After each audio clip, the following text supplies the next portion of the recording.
Hello and welcome to Tech Deals. If ever there was a game that demonstrates the difference between will run and will run really well, this is it. Spider-Man Remastered, the 2022 remaster of the 2018 game by the same name, two different detail settings, 1080p, being played on an 8-year-old CPU and a 2-year-old graphics card.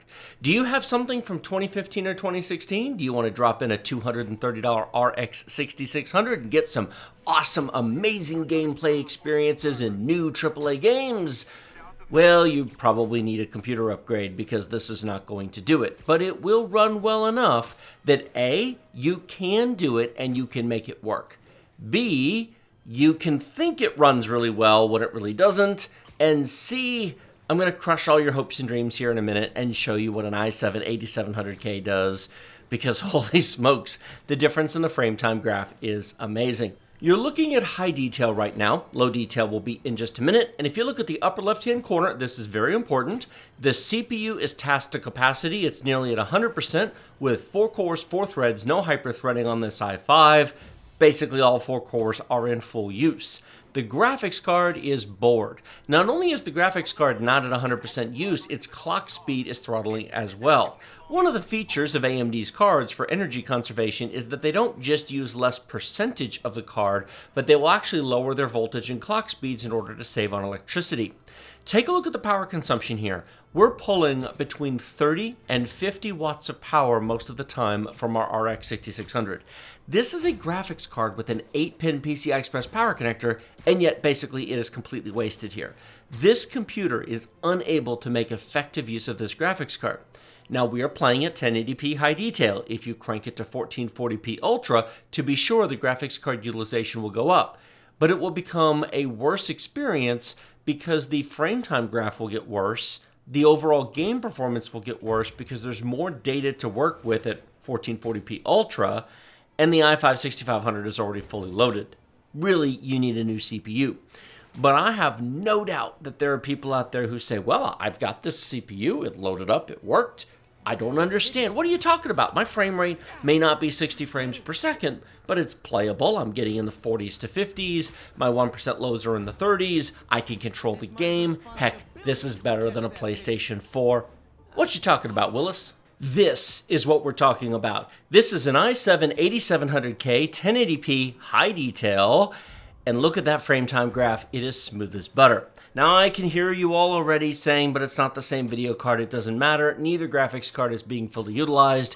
The limitation here is the CPU, not the graphics card. We could stick an RX 6600 in here, and we'd be getting close to, if not quite, the performance of the RTX 3090 at 1080p. But even if it was running a bit slower, the frame time graph would be running smooth because it is your CPU, not your GPU, that provides that frame time graph. Moving right along to low detail on the RX 6600 and i5 6500, you'll notice that the frame rate doubles. We are now getting well over 60 frames per second. We'd be getting about 60 if you were at medium detail or tweaked it and customized it a bit. Currently 74 to 75 frames per second average with a 1% low end of 39. This is, while much slower than the bottom benchmark, frame time graphs. People, frame time graphs. This is what controls the perceived smoothness of a game. And while, yes, the frame rate is better on low detail, it is all over the place, and it will always be all over the place because you do not have enough cores and threads. One question some of you may ask in the comment section is, what about an i3 13100? That's 4 cores and 8 threads, and that's Raptor Lake, so it would run this much better, wouldn't it? Yes, it would, because it has 8 threads versus the 4 threads that we're looking at here. And it has a much higher per-core performance, higher IPC, clock speed, etc. So yes, it would run better. Now, I do not think any of you should be buying i3s in 2023 to play AAA games. I think that is incredibly short-sighted and foolish. The i5 13600K is tremendous value for the money. It can be purchased for under $300, and with 14 cores and 20 threads, it is the new deal in terms of price to performance in the PC gaming space. Interestingly enough, even with an RTX 3090 Ti, the i5 13600K is still the bottleneck at 1080p high detail.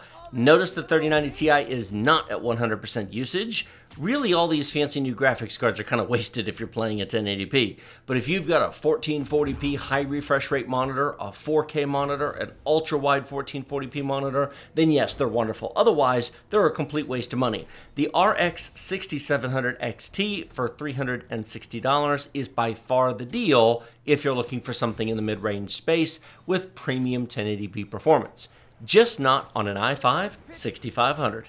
Thank you all so much for watching. Let me know what you thought of this, including the inclusion of 2 more modern CPU benchmarks in this video. I do believe that's a first in this type of video series. I rarely do that, but I can do more of it if you guys enjoyed it.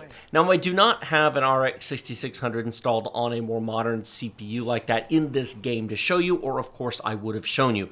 An RTX 3090 Ti is of course not comparable whatsoever, but I do think it's a fair comparison considering that neither graphics card was fully being utilized, so you're seeing the true CPU performance and not what the graphics card can do.